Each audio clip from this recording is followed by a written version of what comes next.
आपका स्वागत है और मैं हूं आपके साथ गायत्री शर्मा। सीएम उद्धव ठाकरे ने कहा है कि महाराष्ट्र में फंसे हुए दूसरे राज्यों के जो मजदूर हैं उनको वापस भेजा जाएगा। सीएम उद्धव के मुताबिक मजदूरों को भेजने के मुद्दे पर दूसरे राज्यों से बातचीत के बाद रास्ता निकालने की कोशिश की जा रही है।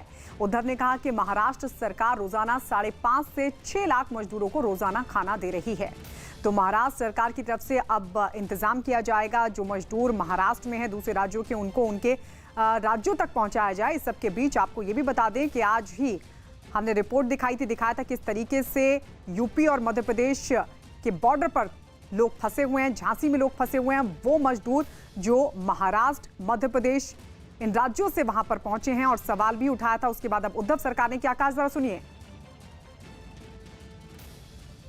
जो महाराष्ट्र के बाहर के लोग हैं यहाँ अटके हुए तो नहीं है, लेकिन जो अपना घर जाना चाहते हैं, अपने घर जाना चाहते हैं, हमारी बात चल रही है। जल्द से जल्द रास्ता निकालेंगे, जरूर निकालेंगे।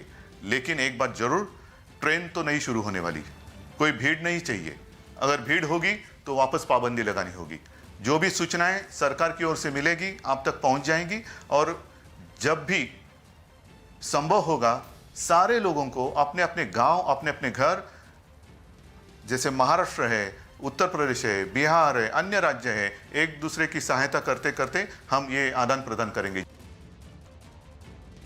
और इस वक्त हमारे सहयोगी अलग अलग जगहों से हमारे साथ जुड़ चुके हैं। नीरज कुमार दिल्ली से हमारे साथ हैं, अभिषेक पांडे मुंबई से हमारे साथ जुड़ चुके हैं, अश्वनी झांसी से हमारे साथ हैं। लेकिन सबसे पहले अभिषेक, आपके पास हमने सुबह रिपोर्ट दिखाई थी किस तरीके से मजदूर परेशान हैं, इतनी दूर तक चलकर वहां पर पहुंचे हैं, और अब उद्धव ठाकरे की तरफ से कहा गया है कि इंतजाम किया जाएगा मजदूरों को उनके राज्यों तक पहुंचाने का। ये काम पहले कर लेते तो कम से कम यूं मजदूरों को परेशान नहीं होना पड़ता। बिल्कुल, जिस तरीके से हमने सुबह से ही ये खबर दिखाई कि किस तरीके से लोग पैदल चल करके और परेशान होकर के उत्तर प्रदेश की सीमा तक पहुंचे हैं। हालांकि दोपहर बाद जब उद्धव ठाकरे ने एक फेसबुक के जरिए संवाद साधा, उन्होंने साफ किया कि जो उनके राज्य में मजदूर फंसे हैं, करीब 5.5 से 6 लाख मजदूरों की संख्या है, जो सुबह से हम बता रहे हैं, उनको पहुंचाने को लेकर के दूसरे राज्यों के मुख्यमंत्रियों के साथ बातचीत हो रही है। और कल जब पीएम के साथ वीडियो कॉन्फ्रेंसिंग होगी, वहां पर इस मुद्दे को रखा जाएगा। उनके लिए खाने पीने का और दूसरी सारी चीज़ों को सरकार इंतजाम कर रही है, इस तरीके से उद्धव ठाकरे ने दावा किया। लेकिन जिस तरीके से मजदूर पैदल वहां तक पहुंचे, वो एक कहीं न कहीं बड़ा सवाल है और सरकार के फेलियर है। हालांकि सरकारी सूत्र ये बता रहे हैं कि जो मजदूर वहां तक पहुंचे हैं वो शुरुआती दौर में पहुंचे थे, उसके बाद सरकार ने स्थिति को टैकल किया और जगह जगह शेल्टर होम्स बनाए।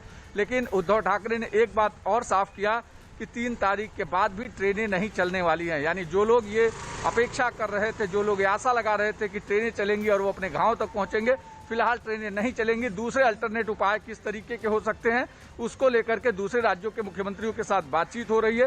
हालांकि 5.5 से 6 लाख जो मजदूरों की संख्या है, अकेले उत्तर प्रदेश की नहीं है, अलग अलग राज्यों के लोगों की है। उसमें बिहार, उत्तर प्रदेश के काफ़ी ज़्यादा लोग हैं। लेकिन उद्धव ठाकरे लगातार कोशिश कर रहे हैं कि उनको समझाया जाए, क्योंकि जिस तरीके से लॉकडाउन के दौरान बीच में बांद्रा की तस्वीरें सामने आई थी, वो बेहद चौंकाने वाली थी। और उसके बाद उन्हें लगा कि अगर मजदूरों को एड्रेस नहीं किया गया, उनको समझाया नहीं गया, उन तक बात पहुंचाई नहीं गई, तो शायद ये मामला उल्टा हो सकता है। यही बात है कि उद्धव ठाकरे जब ये बात कह रहे थे, उन्होंने हिंदी में कहा। इस पूरे संवाद को मराठी में कहा, लेकिन इस बात को हिंदी में उन्होंने कहा ताकि उन मजदूरों तक उनकी बात पहुंचे जो मजदूर खास करके ऐसे समय में अटके हुए हैं और अपने घर जाना चाहते हैं। गायत्री, बिल्कुल, तो दूसरे राज्यों के जो मजदूर हैं उनको भेजने का इंतजाम करेगी उद्धव सरकार, ये खुद मुख्यमंत्री उद्धव ठाकरे की तरफ से कहा गया है। और इस बीच ये भी बता